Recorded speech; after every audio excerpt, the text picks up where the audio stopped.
This video is for the Blue Path project titled You're Hired. My name is Victoria Mejia. I currently work as a Level 3 Administrative Assistant at Massachusetts General Hospital in the Pulmonary Division. I work for the former director of the Lung Transplant Program. I've been at this position for about 6 months now. Before that, I worked as a Level 2 Staff Assistant at the Palliative Care Division, also at Mass General. I've also worked at East Boston Neighborhood Health Center in the emergency department as a medical secretary and as a medical interpreter. There have been many times in my past positions where I've had to work in a team. One time that I can think of is when I worked at Palliative Care as a staff assistant. The administrative manager had assigned myself, the executive assistant, and fellowship coordinator project. Our project was to coordinate evaluations for all of the providers and nurse practitioners in the department. Each one of us had special assignments in order to complete the evaluations. So I was actually the lead in this project, and what I did to better facilitate us was to organize a schedule of when each piece of material was needed for each evaluation. So I sent out emails and reminders of when certain things needed to be completed in order to have all the information ready for each evaluation. I found that in the beginning it was a little bit difficult to coordinate all the different materials and to have everyone on the same page, but it seemed like the Outlook reminders in the end were very helpful because it always just kept people on their toes and just gave them a quick reminder that a deadline was coming up soon. So we actually did a pilot for the evaluations for 6 months, and then based off of what we did with the notifications and the reminders through Outlook, we actually came up with a streamlined schedule, and that helped for the next round of evaluations. So that was a good example of when I worked in a team. The next question is, tell me about a time when you had too many things to do and had to prioritize your tasks. Working in the current department that I work in I'm actually the only secretary in that department, so I actually have to check in the patients, clean the rooms, do the referrals. I pretty much run that entire office, which has 2 patient rooms, and it's one provider, and he sees patients Monday through Thursday. So there's been many times where I've had to actually make a list of what I felt was important for that day. There has been one time in specific where there was an emergency with a patient that was seen on that day.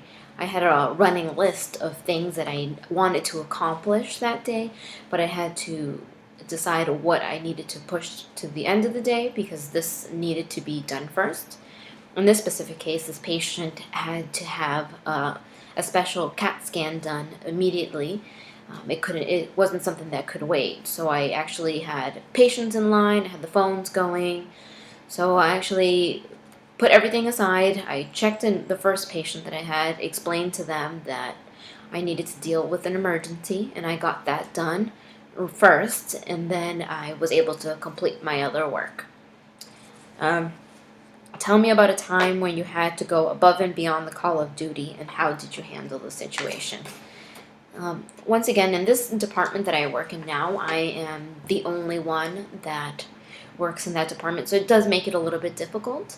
There was one instance that I can remember where we had a patient in a wheelchair, and she came to her appointment, and the doctor actually finished her appointment a little bit sooner than what she had expected. She has a scheduled transportation, and we have at Mass General a program where volunteers can come up and escort patients to wherever they need to go, whether it be the lobby or a different appointment. But at this time, the volunteers were pretty backed up, and there was no one able to come and assist the patient for about half an hour. And the problem was that this patient had some type of a scheduled transportation that they needed to be at the lobby at a certain time. So what I actually did was I took the patient down myself, and I wheeled her to where she needed to go, and so she was able to make it to her transportation on time. If it wasn't for that, she wasn't able to wait for the volunteers to come up, and she might have missed her scheduled transportation and probably would have had to find a different way to get home, which would have been very difficult because, like I said, she was in a wheelchair. Tell me about a time when you worked effectively under pressure. As I mentioned before, I have worked in an emergency department. There's been a couple of times where I've had to work an overnight shift. And when you work an overnight, there's only 3 staff members. There's 1 nurse, 1 receptionist, and 1 medical provider. So on this specific night, I was the only receptionist there. So I was at the front desk. It was pretty late. It was probably like around 3 a.m. And we had a young girl that came in to check in. And she was crying uncontrollably. She wasn't very consolable. I didn't know really what to do. Instead of having her check in right away and go through the whole process of what's your date of birth and your name, what's the issue, and I spoke with the nurse right away and said, I think this looks like it's something pretty important. I'm not sure if you want to talk to her first before I go through all the process of checking her in. And in this specific time, it was actually a child that had been missing. She had come from a different state and she had been missing for days. It was probably about 4 to 5 days that she had been missing. So the nurse was able to talk to her right away, and we had to act pretty quick. We called the police department, social services, the parents we were able to contact, and so to kind of like act pretty fast and figure out what was going on. And this is also an example of how you can figure out what priorities you have. Like at that moment, I couldn't actually check in the patient and go through her insurance and all of that. I could see by the way that she was crying that this was something that was pretty urgent. So in the end, we were able to resolve it, and we were able to, find her parents, and I think that worked out to act immediately, and like I said, not go out of the norm and do things a little bit different for that specific circumstance. Give me an example of a time you showed initiative. Again, in the previous position that I had as a staff assistant, that role was basically a lot of projects. So there have been times where I've had to, in this one instance that I can think of is annually the fellows had a conference that they attended, and I was responsible for submitting their reimbursements for this specific conference that they had.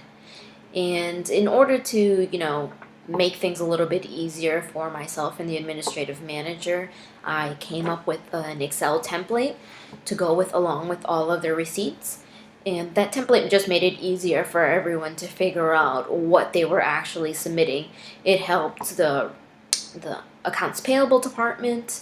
It helped my administrative manager to keep track of what they actually needed to be reimbursed and what each specific item is that they were being reimbursed for, whether it be registration, travel, food expenses, hotel accommodations, etc.